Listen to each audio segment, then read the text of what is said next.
খুব ফকৰ বোলে আপোনাৰ অকল ফকৰ গৌৰীয়ে যাব এনেকৈ কয় ফকৰ তাই মোক কি বুলি কয় ফকৰ বুলি কয় যেতিয়া মোক ফকৰ বুলি ক'লে মই যেতিয়া সোৱাদৰ পৰা গোটেই কোৰ্সটো কৰিলোঁ ব্ৰেইনৰ ওপৰত মোৰ থাৰ্ড আইটো বহুত এক্টিভ হৈ গ'ল যিটো মোৰ মিড ব্ৰেইন বুলি কোৱা হয় বহুত এক্টিভ হৈ গ'ল যিটো ছিক্স চেন্স বুলি কোৱা হয় বহুত এক্টিভ হয় কেতিয়াবা আপোনালোকৰ মাজলৈ আকৌ আহিলে মই কেনেকৈ এক্টিভ কৰিব লাগে তাৰ কিছুমান টিপছ দিম মোক কি বুলি কয় ফকৰ বুলি কয় লগে লগে মোৰ এনেকুৱা লাগিল মোক খং উঠিল মই ৰাতিপুৱা সোনকালে শুই উঠি ৰেডি হওঁ 4টা বজাতে সাৰ পাই যাওঁ আৰু মই ৰেডি হওঁ ছোৱালীজনীৰ নাম কি আছিল ৰাধা তাই কি খাই ভাল পায় ক্ষীৰ খাই ভাল পায় তাই মোৰ কি হয় বিবি হয় তাই মোক কি বুলি কয় ফকৰ বুলি কয় সেইকাৰণে মই সোনকালে শুই উঠি কি হওঁ ৰেডি হওঁ কিহৰ কাৰণে ৰেডি হওঁ জানেনে মই জ্ঞান ল'বলৈ ৰেডি হওঁ জ্ঞান ল'বলৈ কি হ'বলৈ জ্ঞান ল'বলৈ ৰেডি হওঁ আৰু জ্ঞান ল'বলৈ মই 3টা মন্দিৰলৈ যাওঁ প্ৰথম যাওঁ মই ৰাম মন্দিৰ তাৰপিছত যাওঁ মই শংকৰ মন্দিৰ আৰু তাৰপিছত মই যাওঁ নাৰায়ণ মন্দিৰ কেইটা মন্দিৰলৈ যাওঁ প্ৰথমতে যাওঁ ৰাম মন্দিৰ শংকৰ মন্দিৰ নাৰায়ণ মন্দিৰ এইখিনিলৈকে আপোনালোকে কথাখিনি ৰিপিট কৰক ছোৱালীজনীৰ নাম কি আছিল ৰাধা তাই কি খাই ভাল পায়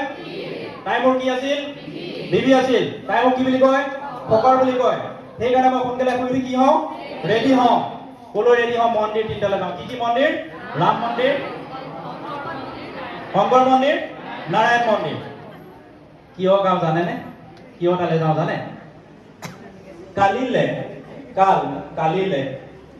মোক প্ৰতিভা দেখুৱাব লগা আছে মই কিয় কৈ আছো তালে কালিলে মোৰ প্ৰতিভা দেখাবলগীয়া আছে প্ৰতিভা দেখুৱাম মই ৰাণী মুখাৰ্জী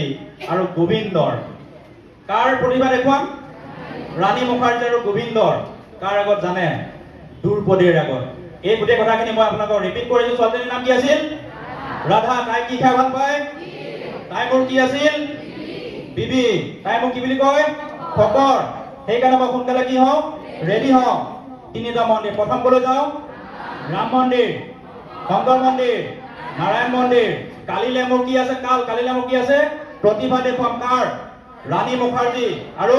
গোবিন্দৰ কাৰ আগত দ্ৰৌপদীৰ আগত হৈ গ'ল আমাৰ ৰাইট ব্ৰেইনটোৱে সাবকনসিয়াস মাইন্ডৰ কাম কৰে ৰাইট ব্ৰেইনটোৱে সাবকনসিয়াস মাইন্ডৰ কাম কৰে আৰু কনসিয়াস মাইন্ডটোৱে আমাৰ কেৱল লেফট ব্ৰেইনটোৱে কাম কৰে যাক লজিকেল ব্ৰেইন বুলি কোৱা হয় আপোনালোকৰ সাবকনসিয়াস মাইন্ড অৰ্থাৎ ৰাইট ব্ৰেইনত এটা কাহিনী ষ্ট'ৰ হৈ গ'ল আৰু সেই কাহিনীটোৰ জৰিয়তে আপোনালোকক মই এতিয়া কওঁ আপোনালোকৰ ৰাইট ব্ৰেইনত লং টাৰ্মৰ কাৰণে ভাৰতৰ গোটেইকেইজন ৰাষ্ট্ৰপতিৰ নাম মনত ৰৈ গ'ল প্ৰথমজনৰ নাম কি আছিল ৰাজেন্দ্ৰ প্ৰসাদ দ্বিতীয় ৰাধাকৃষ্ণন ৰাধাকৃষ্ণন ক্লিয়াৰ ৰাধাই কি খাই ভাল পায় ক্ষীৰ খাই ভাল পায় ক্ষীৰ জাকিৰ হুছেইন চিত্তে জাকিৰ হুছেইন ক্ষীৰ ক্লিয়াৰ চাই ল'ব শুনক এতিয়া হাত চাবই নবচাব তাই মোৰ কি আছিল বিবি আছিল ভি গিৰি তাই মোক কি বুলি কয় ফকৰুদ্দিন আলি আহমেদ ক্লিয়াৰ চাওক ৰাতিপুৱা সোনকালে শুনি মই কিহৰ কাৰণে উঠিছিলো জ্ঞান ল'বলৈ জ্ঞানী জেল সিং ক্লিয়াৰ হৈছে জ্ঞানীৰ পৰা জ্ঞানী আহে তাৰপিছত কি আছিল কেইটা মন্দিৰলৈ যাওঁ 3টা মন্দিৰ ৰাম মন্দিৰ ৰামাস্বামী শংকৰ মন্দিৰ শংকৰ দয়াল নাৰায়ণ মন্দিৰ কে.আৰ. নাৰায়ণ ক্লিয়াৰ হৈছে কেলে গৈ আছিলো